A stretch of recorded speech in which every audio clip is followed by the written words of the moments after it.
Bismillahirrahmanirrahim. Assalamualaikum warahmatullahi wabarakatuh. Jumpa lagi di Lentera Hitam. Pastinya masih bersama Bobby di sini untuk menceritakan kisah-kisah horor. Kali ini saya mau menceritakan kisah horor lanjutan yang kemarin dengan judul Maut di Perbatasan Langit, 2910 meter dari permukaan laut, part ketiga. Bagi kalian yang belum mendengarkan episode 1 dan 2, alangkah baiknya mendengarkan terlebih dahulu agar kalian bisa mengerti alur ceritanya. Cerita ini kami ambil dari Twitter yang ditulis oleh Dioseta. Tidak usah lama-lama, kita langsung saja ke ceritanya. Cerita horor dimulai.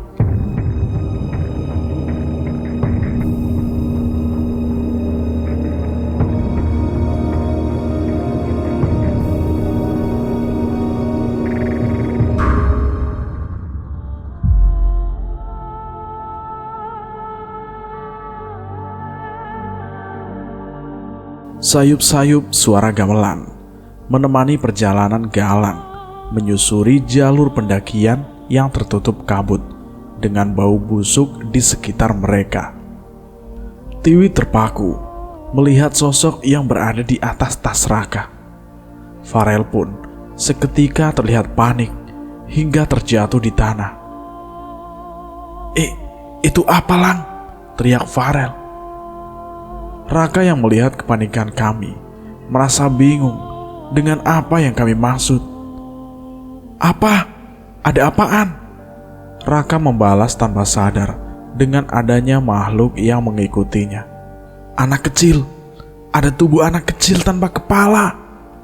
Tubuhnya sudah membusuk. Dia naik di tas elu, Kak," teriakku.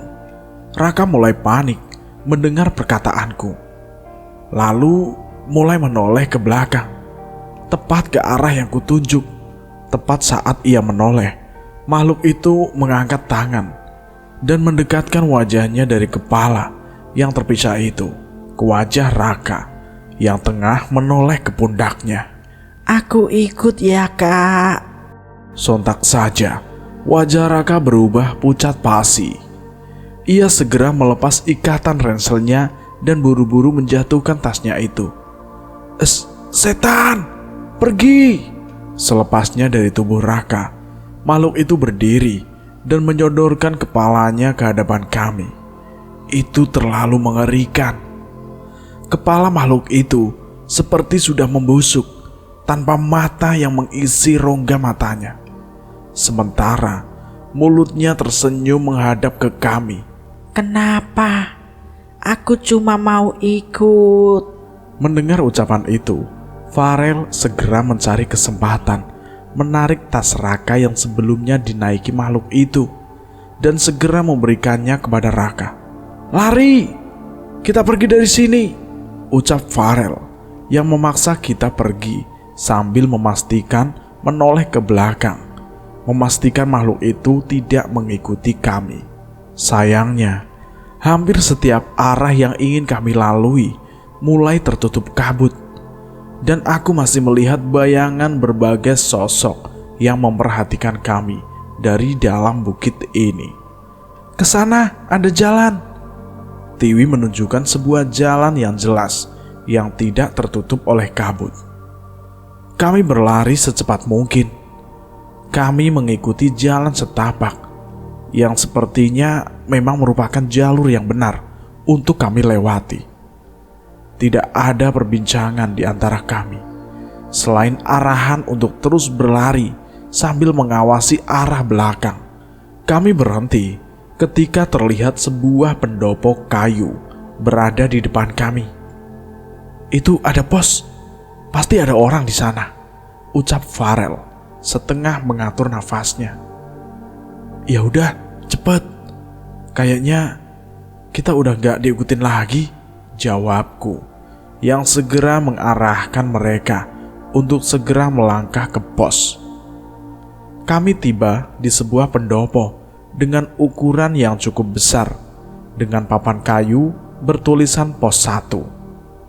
Anehnya, kami tidak menemukan satupun pendaki yang beristirahat di sini. Di sini gak ada siapa-siapa, Lang? Tanya Farel. Hah? Gak ada. Balasku yang masih mencoba merasa aneh dan mencari keberadaan orang lain selain kami.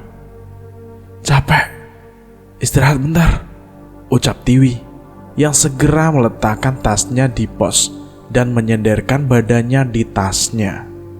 Mungkin pos 1 ini masih terlalu dekat, jadi gak ada yang istirahat. Nanti di pos 2 mungkin kita sudah mulai ketemu pendaki lain, ucap Raka yang juga sudah meletakkan badannya di sebelah Tiwi. Sebenarnya kami merasa cukup aneh.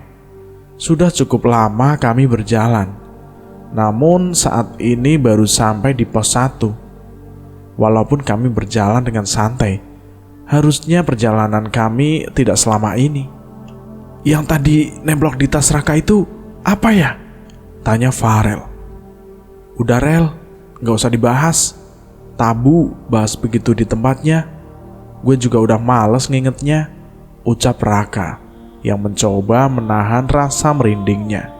Udahlah, jangan diinget-inget lagi. Banyakin baca doa aja. Lagian enak banget udaranya di sini. Kayaknya gue bisa ketiduran nih, tambah Tiwi. Terlihat sudah nyaman dengan posisinya dan menikmati pemandangan di sekitar kami. Aku pun tidak mau ketinggalan dan meletakkan ranselku untuk sekedar menikmati suasana di pos 1 saat ini. Sayangnya, kabut tipis masih menemani istirahat kami. Walaupun tidak setebal tadi, kabut ini cukup mengganggu kami menikmati pemandangan yang seharusnya terlihat jelas dari tempat ini. Di tengah istirahat kami, sayup-sayup aku mendengar suara gending dan tembang yang dinyanyikan oleh suara seseorang perempuan. Saat itu juga tiba-tiba serentak, kami semua terduduk secara bersamaan. Kita jalan sekarang yuk. Farel membuka pembicaraan yang sebenarnya maksudnya sudah kami mengerti. Lang, apa kita berbuat salah ya? Atau ada pantangan yang kita langgar? Tanya si Raka yang menyusulku untuk berdiskusi. Aku mengerti maksudnya. Kejadian yang dialami Raka tadi biasanya hanya terjadi saat pendaki berbuat tidak sopan dan melanggar pantangan.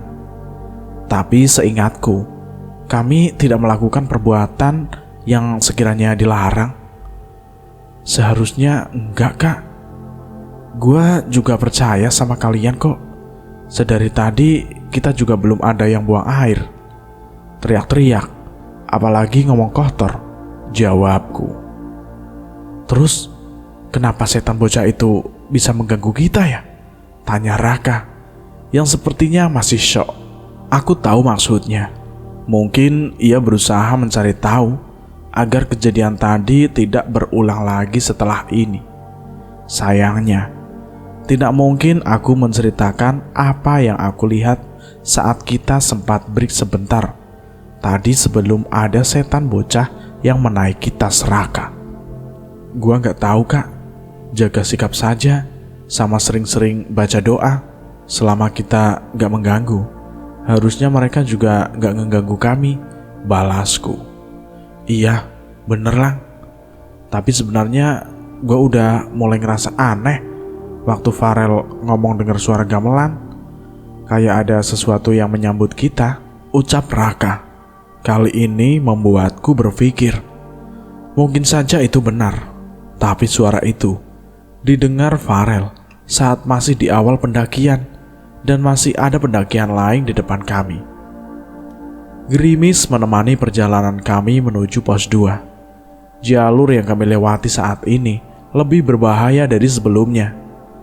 Terdapat jurang di sekitar kami, sehingga kami harus memperhatikan langkah kami dengan lebih berhati-hati. Break! Teriak Farel di belakang. Kami pun segera berhenti, sekedar untuk minum dan mengumpulkan nafas. Tiwi, minum dulu, jangan sampai hilang fokus. aku coba mengingatkan Tiwi, karena hanya dia yang tidak mengambil botol minum dari tasnya. "Tiwi, woi!" Tiwi tidak merespon. Sekilas aku melihat tatapannya kosong dan hanya menggenggam ranselnya. Aku dan Farel pun saling bertatapan. Dengan inisiatif, Farel menghampiri Tiwi dan menepuknya. "Tiwi." Seketika Tiwi terlihat seperti kaget. Namun ia mulai menatap ke arah kami. Iya, break ya." Tiwi buru-buru meletakkan tasnya dan mengambil air minum dan segera meminumnya. "Lu ngelamun?" tanya Raka. "Di gunung gini, jangan ngelamun, Wi. Bahaya," ucapku. "Iya, sorry. Gak sadar gua," balas Tiwi dengan raut wajah yang menurutku masih sedikit linglung. "Ya udah, nanti kita sambil ngobrol dikit aja, biar gak ada yang ngelamun," tambah Farel. Kami setuju dengan ucapan Farel. Setelah melanjutkan perjalanan dengan Raka yang memimpin di depan, kami sedikit ngobrol perbincangan singkat mengenai kejadian-kejadian di perkuliahan. Tapi tetap saja, Tiwi hanya membalas perkataan kami seadanya. Cukup lama perjalanan kami ditemani gerimis kecil yang membuat udara semakin dingin. Kami menyusuri satu persatu jalan yang semakin licin. Jalur ini cukup berbahaya dengan adanya jurang di sekitar kami. Raka yang berjalan di paling depan selalu menunjukkan kepada kami tempat memijakan kaki yang aman untuk dilalui. Sampai akhirnya tiba-tiba Raka berhenti. "Kenapa, Kak?" tanyaku. "Bau busuk," jawab Raka sambil mencari asal bau itu. Benar, sedari tadi aku merasa mencium bau aneh.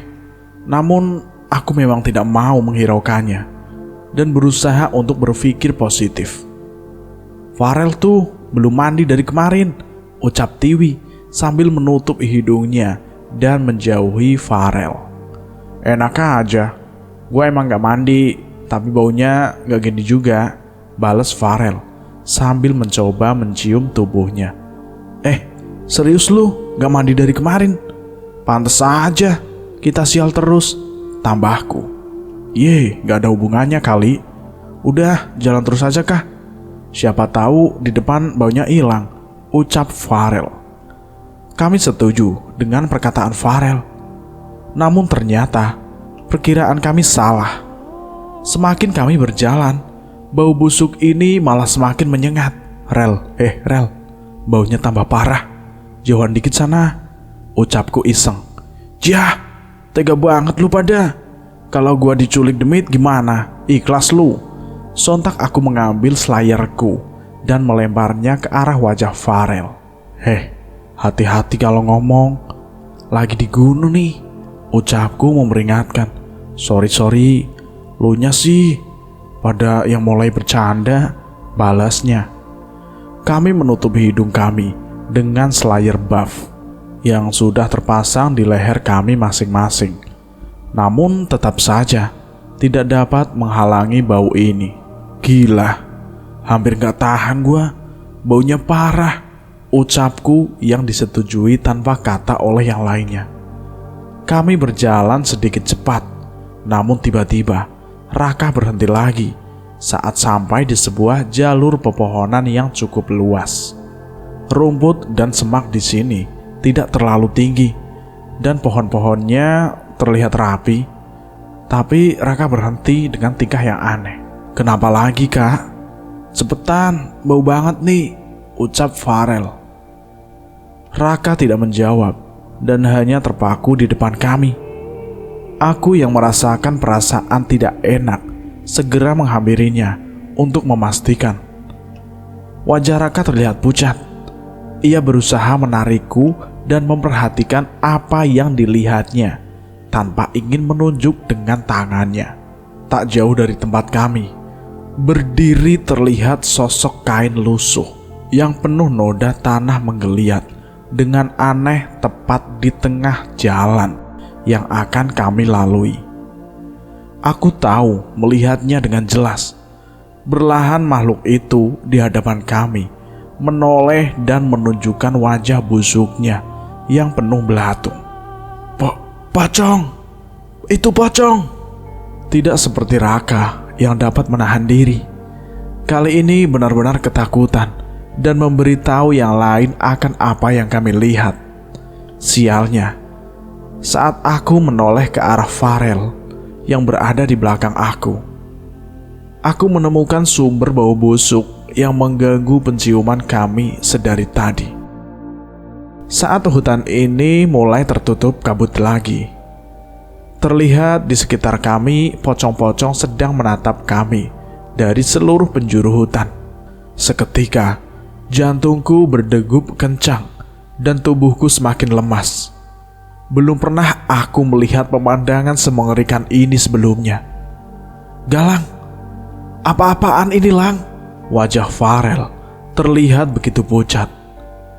Bau busuk itu kini semakin menyengat, terlalu menyengat, seolah ada tak jauh dari kami. Dan benar saja, saat aku menoleh untuk mencari jalan untuk pergi, tiba-tiba wajah salah satu dari mereka sudah berada tepat di hadapanku. Aku berteriak dan terjatuh. Rasanya saat itu aku mual dan ingin muntah di tempat. Farel segera mengangkatku untuk berdiri, mengajakku menjauh dari sosok itu. "Lari, Lang, lari, jangan diam saja," teriak Farel yang sudah sangat ketakutan. Kami melihat sebuah jalur yang tidak dihuni oleh kumpulan pocong itu. Tanpa berpikir panjang, kami pun segera menuju ke arah jalan itu, menjauhi sesosok yang berbau busuk itu. Aku pastikan teman-temanku sudah berlari dan mengikuti mereka dari belakang. Kami benar-benar memacu nafas kami untuk menyusuri pepohonan hutan dari jalur yang kami lalui ini. Pikirku, semoga saja jalur ini masih menghubungkan ke pos selanjutnya. Aku merasa sedikit yakin karena jalur ini masih berbentuk jalan seperti masih sering dilewati orang. Semakin jauh kami berlari, berlahan kabut terlihat semakin tebal. Namun rasa panik dan bau busuk yang masih menyengat memaksa kami untuk terus maju, walaupun tebalnya kabut ini mulai menutupi pandanganku. Saat ini aku hanya melihat tas Tiwi saja yang terlihat di hadapanku. Bau busuk tadi mulai tidak tercium. Nafasku pun mulai habis. Mungkin kita bisa beristirahat sebentar untuk mengumpulkan nafas. "Break, guys, break dulu!" teriakku sambil memangkukan tanganku ke paha sembari menarik nafas sedalam-dalamnya. Baru sejenak aku berhenti. Tiba-tiba sosok ketiga temanku itu sudah menghilang dari pandanganku. Aku memaksa kakiku untuk berjalan lagi menyusul mereka. Namun ketiga temanku tidak terlihat lagi di hadapanku. "Tiwi! Raka! Farel!" teriakku. Namun tidak ada balasan dari mereka. Aku mempercepat langkahku, namun hanya pepohonan yang tertutup kabut yang terlihat di sekitarku. "Raka! Di mana kalian?" teriakku lagi. Namun sama seperti tadi, tidak ada balasan dari mereka. Jantung ini berdegup semakin kencang, tersesat di tengah hutan Merapi. Jelas bukan hal yang sepele. Aku pun memutuskan untuk terus berjalan mengikuti jalur, berharap akan menemukan mereka bertiga yang mungkin sadar kalau aku sudah tertinggal. Tidak ada. Sepanjang aku berjalan, tidak ada tanda ketiga temanku akan terlihat. Aku pun berusaha untuk tenang dan mengatur nafasku. Yang kubaca dari petunjuk pendakian, semakin kita panik, semakin sulit kita menemukan jalan keluar. Sayangnya, tanpa sadar langit pun mulai gelap. Kabut pun tak kunjung menipis. Aku mempersiapkan penerangan yang kupasang di kepalaku dan masih berteriak berusaha mereka akan menemukanku. Sampai akhirnya aku pun merasa lelah. Aku berhenti dan bersandar pada salah satu pohon di hutan untuk menarik nafas dan minum. Saat ini berbagai pikiran buruk masuk di kepalaku. Bagaimana jika aku benar-benar tersesat dan tidak ditemukan? Di tengah kerisauanku, perlahan aku mendengar suara gending gamelan dari sekitar kabut yang ada di sekelilingku. Suaranya tidak seperti gamelan sebuah acara. Suaranya seperti bergantian mengelilingiku dari berbagai sisi. Sekali lagi aku merasa merinding dengan situasi seperti ini. Namun aku tidak sepanik tadi dan hanya berharap tidak ada makhluk-makhluk yang menampakkan diri lagi di sekitarku. Sialnya, samar-samar aku merasakan ada sesuatu yang memperhatikanku dari dalam kabut. "Raka!" teriakku, mencoba memastikan apakah makhluk itu adalah teman-temanku. Namun sama sekali tidak ada balasan. Sebaliknya, dari dalam kabut semakin terlihat sosok dengan kaki telanjang yang membuat gerakan seolah menari di dalam kabut. Aku memperhatikan gerakannya yang mulai berpindah dari satu tempat ke tempat lain. Saat kabut semakin menipis, sosok itu terlihat semakin jelas. Seorang wanita yang sedang menari dengan baju Jawa mengikuti alunan gamelan yang mengalun di sekitarku. Anehnya, baju dan selendangnya terlihat lusuh dan terkoyak. Aku mengetahui sosok wanita itu. Samar-samar aku memastikan bahwa sosok itu adalah wanita pucat yang datang di mimpiku itu. Namun kali ini wajahnya tidak pucat dan tidak ada bekas luka seperti di mimpiku.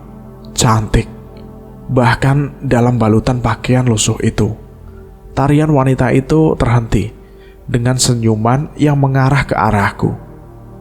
Aku cukup terkesima. Sayangnya seketika dengan berhentinya tarian itu, perasaan mengerikan kembali menyelimuti tubuhku. Walaupun tak dapat melihatnya, aku merasakan ada berbagai sosok di belakang wanita itu. Sosok besar bermata merah, makhluk yang bergelantungan di pohon, hingga sosok menyerupai manusia yang melayang di antara pohon-pohon hutan. Tanpa berpikir panjang, aku berlari meninggalkan tempat itu, berlari tanpa arah lagi di tengah gelapnya malam.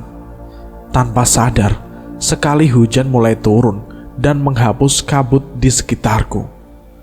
Cukup lama aku berlari di tengah hutan ini hingga aku memastikan sosok-sosok tadi tidak mengikuti. Tapi kali ini aku berhenti dengan suara lain. Suara tangisan seorang perempuan. Suara tangisan yang bercampur dengan hujan. Itu terus terdengar sepanjang aku berjalan. Aku pun terpaku pada sosok perempuan yang berdiri bersender di bawah pohon dengan menatap ke arahku. Tangisnya perlahan mereda dan aku merasa mengenal bayangan bentuk tubuh itu. "Tiwi?" tanyaku dengan ragu. Namun seketika wajahnya yang menunduk menatap ke arahku. "Galang," sosok itu segera mengusap matanya dan menghampiriku. Syukurlah, sosok itu benar Tiwi. "Raka dan Farel mana?" tanyaku kepada Tiwi. "Gak tahu, Lang. Tiba-tiba mereka menghilang di dalam kabut. Pas gua susul, udah gak ada," jelasnya Tiwi. Kejadian yang Tiwi alami sepertinya tidak jauh berbeda dengan yang aku alami.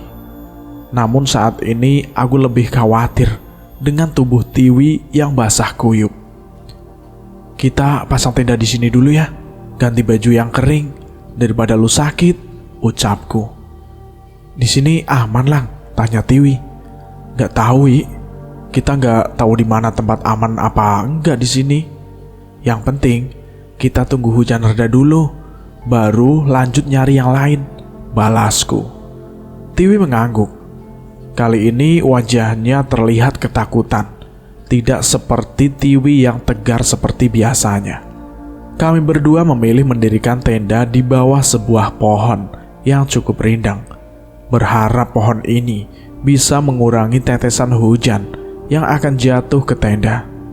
Mungkin bukan tempat yang bagus, tapi setidaknya cukup untuk kami menunggu hujan reda.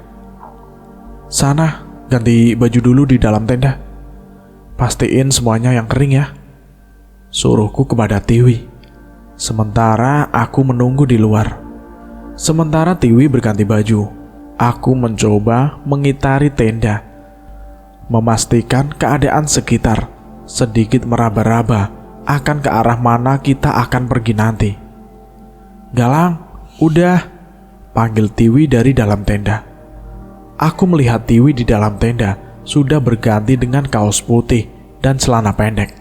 Benar-benar pemandangan yang tidak biasa yang membuatku terpukau setelah semua kejadian tadi. Kenapa, Lang? Tanya Tiwi yang mungkin heran melihatku melamun. Celana panjang lu mana? Pakai celana gituan sih cari penyakit, ucapku, berusaha mengingatkan Tiwi. Agak basah, Lang. Ntar gua masuk sleeping bag biar gak kedinginan. Tenang aja, balas Tiwi. Mendengar ucapannya, aku hanya menggeleng dan mulai mengganti baju di dalam tenda dengan meminta Tiwi berbalik arah. Aku pun mengikuti ucapan Tiwi untuk menggunakan sleeping bag untuk menghangatkan tubuh. Sorry ya, Wi. Gua gak tahu perjalanannya bakal jadi begini, ucapku yang merasa bersalah atas kejadian yang kami alami tadi. Gak usah dipikirin dulu, Lang. Yang penting gimana caranya agar kita semua bisa selamat, balas Tiwi. Tiwi pun mengambil beberapa makanan ringan dari tasnya dan memberikan kepadaku. Lo pasti gak makan kan dari tadi? Nih, jangan sampai malah lo yang sekarat, ucap Tiwi yang memberikan sebungkus wafer coklat untukku. Benar juga, sedari aku berangkat, aku belum sedikit pun mengisi perutku dengan barang sedikit pun. Kejadian tadi benar-benar membuatku lupa untuk mengisi perutku. Thank you, Wi. Lu kalau mau tidur gak apa-apa, gue jagain. Enggak, Lang, gue gak ngantuk kok. Kita ngobrol-ngobrol aja biar gak kedinginan. Kami masing-masing duduk bersebelahan, bersandar pada tas carrier kami yang kering karena terlindung oleh raincoat sambil menikmati suasana hujan di dalam tenda. Aku menyalakan lampu dari senter kecilku untuk menerangi sisi dalam tenda sambil berbincang-bincang kecil. Keren juga nih tenda, gak ada yang bocor, ucapku random, mencari bahan pembicaraan di malam itu. Wajar lah, udah sewa mahal-mahal, kalau sampai bocor kita suruh ganti profesi aja, jangan jadi rental tenda. Terus jadi apa? Rental PS gitu, kebagusan. Rental dingdong aja, yang pakai koin, terus koinnya bocor kalau hujan. Buset, ketahuan banget umur lo. Aku sedikit tertawa. Sepertinya dengan kehadiran Tiwi, rasa tegangku tadi mulai sedikit berkurang. Aku melihat tangan Tiwi sedikit gemetar kedinginan. Sebuah korek api gas ku ambil dari dalam tas. Aku mengambil dua tangan Tiwi dan menyalakan api dari korek itu. Setidaknya, api kecil itu sedikit berhasil menghangatkan tangan kami yang saling bertumbuk sekaligus semakin menerangi sisi dalam tenda ini. Enak, Lang, hangat, ucap Tiwi sambil semakin mendekatkan tubuhnya ke arahku dan menyandarkan tubuhnya. Saat itu juga jantungku berdegup tak beraturan. Belum pernah aku merasa segrogi ini saat berdekatan dengan Tiwi. Dingin? Tidak itu saja. Kali ini justru perasaan panas dingin yang kurasaan saat Tiwi berada sedekat ini padaku. Ia juga sepertinya menikmati suasana di dalam tenda dengan penerangan seadanya yang menurutku malah terkesan romantis. Apakah salah bila jatuh cinta pada sahabat sendiri? Cerita ini bersambung sampai di sini, dan kami akan lanjutkan di episode berikutnya.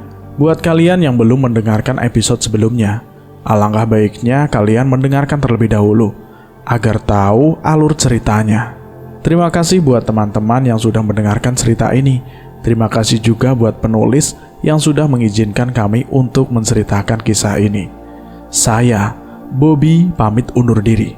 Terima kasih. Wassalamualaikum warahmatullahi wabarakatuh.